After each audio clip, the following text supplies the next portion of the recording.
So, hello everybody. Here's Paul Scorpion.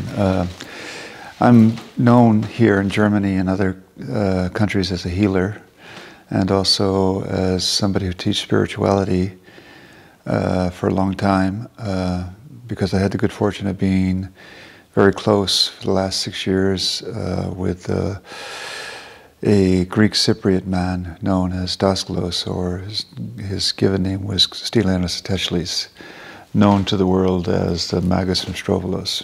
We don't have to go into that, but he was an incredible man, both in his beauty and his grace and his knowledge and his power and his love.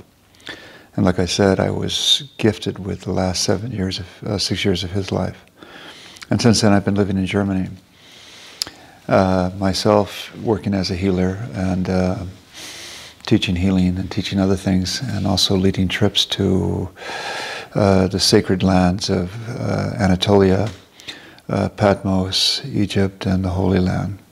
But that's not what I'm here to talk about today. I'm here to talk about something which is really quite a hot issue, and that has to do with what's called artificial intelligence, ChatGPT.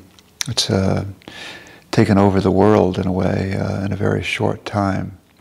And I'm very apprehensive and cautious with something new. Maybe because I'm living in Germany too long, and Germans are very cautious with something new. But some people I know very dearly started using it right away and have used it ever since. And I started to meditate on what this could be and how we can understand it. And it's like this. I think it's neither artificial nor intelligence. And what I mean by that is that yesterday it was reported on NPR, National Public Radio, that the Screen Guild and songwriters and comedians are thinking about suing the makers of the ChatGPT for copyright infringements.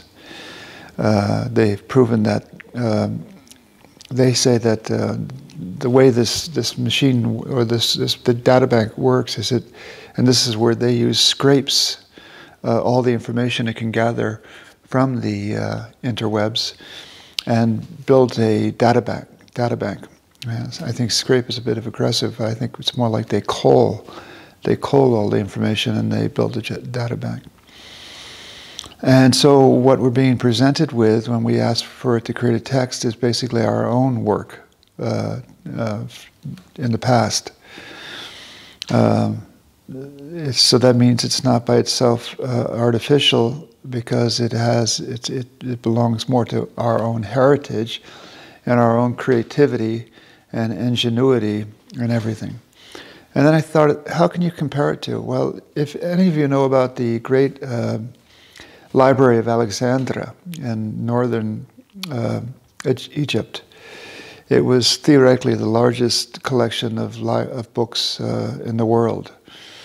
And unfortunately it was destroyed.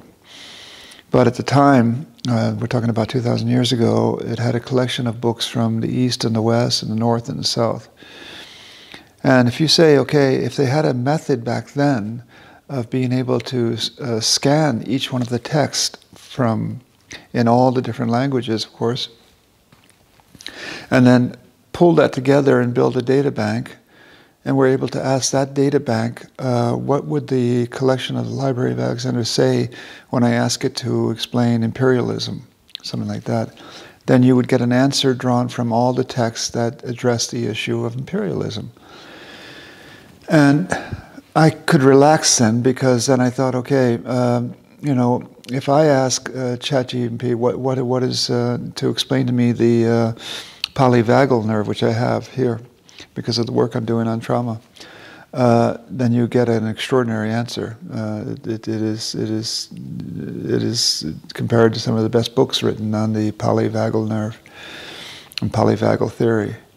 And it's no wonder, because these machines are harvesting as much as they can from historical text coupled with more recent work, even maybe doing things illegally, like downloading dissertations which are copyrighted and scanning them. And so there you can say, okay, it has no morals. It doesn't pretend to be moral, but it's definitely not.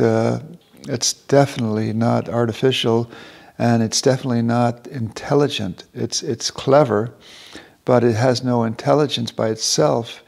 Basically, it's a conglomeration of our intelligence, what we've fed into the internet, and what it's harvested out of the internet. So basically, it belongs to us, okay? I know people talk about the danger that it can become somewhat autonomous and actually think for itself. That we have to wait and see. But basically, it's like a two-edged sword. It can be used for something good and it can be used for something bad. I know MIT has encouraged its students now to use ChatGPT to solve mathematical problems. Probably based on the logic that if ChatGPT can solve a mathematical problem, it's going to save the student's time from doing that by itself. And when the answer is correct, then the students can study the procedure, how this intelligence, quote unquote intelligence, was able to come with the correct answer. So the people at MIT are theoretically pretty intelligent. I don't doubt that one bit. So they say, go ahead and use this. And I know other professors I know personally who are extremely apprehensive about it because they cannot even determine if a student wrote the text themselves, because you can actually feed in your own text into ChatGPT and then ask it to create a text in your style and your form on a subject, and it'll do that, which basically means it's indiscernible whether it comes from your pen or your fingertips or from a machine. And there, it's problematic, you know. I have a friend in Canada who shares my interest with Artemis, and she says she's really worried about it. And I think what's going to happen is that you just have to do, if somebody writes a text, they have to argue it orally. You know, they have to give an oral presentation to see if they're really at home in the material. I don't know how else to do it. But I don't want to, that's not my field of work, and I don't use it much at all. I use it sometimes to write a letter in German, because for me to sit down and write a letter in German takes a long time. I can do it.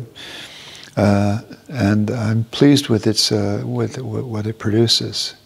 But going back to why I'm making this talk, if you use that comparison to the Library of Alexandria or the National Library in Washington, which is still existing, and scanned all the volumes there, you would have a data bank which is fairly comprehensive. And if you could ask that data bank to give you an answer on a subject, then you would get a pretty authoritative answer, okay?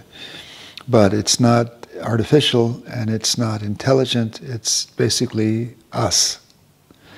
I don't know if it helps anybody. Like I said, I'm very apprehensive about this, but I could relax when I thought about where is it getting this material? It's not generating the material by itself. No. It's clever enough to filter out what it needs according to what we ask for it, but it doesn't create any work by itself. Okay, so take care, everybody, and enjoy the summer, and stay well, stay cool.